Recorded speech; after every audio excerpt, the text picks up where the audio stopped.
And उसके बाद में हम अगर उसमें से हमारा इनकम टैक्स लेस करते हैं तो जो आता है वो होता है पैट। तो आपने पैट एंड पीबीटी ये दोनों ही चीज बहुत सुनी होगी शार्क टैंक में, बट जनरली लोगों को जो मेन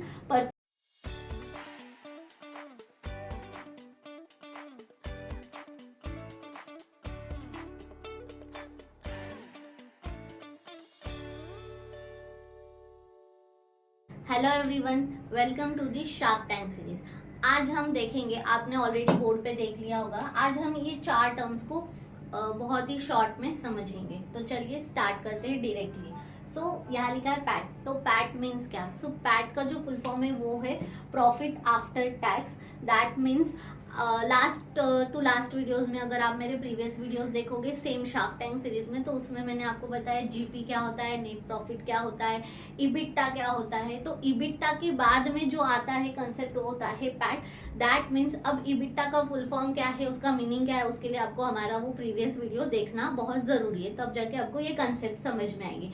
तो जो हमारा इबिट्टा आता है उसके बाद में 2-3 आइटम्स और लेस होते हैं। देन आता है हमारा एक पीबीटी आता है, प्रॉफिट बिफोर टैक्स, एंड उसके बाद में हम अगर उसमें से हमारा इनकम टैक्स लेस करते हैं तो जो आता है वो होता है पैट। तो आपने पैट एंड पीबीटी ये दोनों ही चीज बहुत सुनी होगी शार्क टैंक में, बट जनरली लोगों को जो मेन पर्पस होता है वो इससे होता है पैट से, कि आपका टैक्स के बाद में आफ्टर टैक्स भी कितना बच रहा है।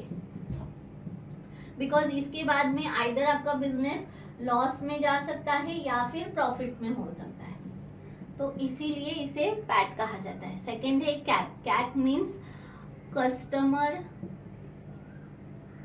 Acquisition cost. अब कस्टमर एक्विजिशन मीन्स ये होता है कि आपके बिजनेस में आपके प्रोडक्ट को या आपके जो भी सर्विसेज है उसको परचेस करने के लिए जो एक कस्टमर आता है उसके पीछे आपको कितनी कॉस्ट लगती है। अब इसका जो कैलकुलेशन होता है वो कैसे होता है, फॉर एग्जाम्पल आपने मंथ में 1 लाख का रेवेन्यू किया है, ठीक है।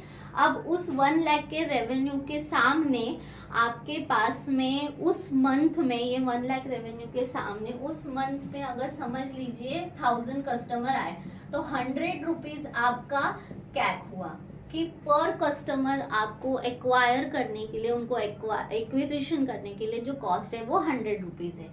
नेक्स्ट है PO. PO means purchase order. अब परचेस ऑर्डर मीन्स आपका फाइनल टैक्स इनवॉइस है, ऐसा नहीं होता है। पीओ मीन्स आइदर आपके पास में किसी और कंपनी का पीओ आया है जहां उसके बाद में आप उन्हें सेल करोगे, या फिर आपने आपकी कंपनी से किसी को पीओ दिया है कि हाँ ये हमारा ऑर्डर से, फिर सामने वाली पार्टी आपको वो प्रोडक्ट सेंड करती है। सेम आपके पास भी आपके जो पार्टीज, आपके जो डेटर्स होते हैं उनके पीओ हो सकते हैं। कभी कभी ये पीओ बहुत जरूरी होता है। अगर आप बैंक में कोई फंडिंग के लिए जा रहे हो, कोई लोन के लिए जा रहे हो, तो बैंक को आपको ये पीओ सबमिट करना पड़ता है, ताकि बैंक को कॉन्फिडेंस आए कि हाँ आपको आने वाले महीनों में कुछ अच्छा खासा अर्निंग होने वाला है, आपका टर्नओवर बढ़ने वाला है। नेक्स्ट होता है बर्निंग।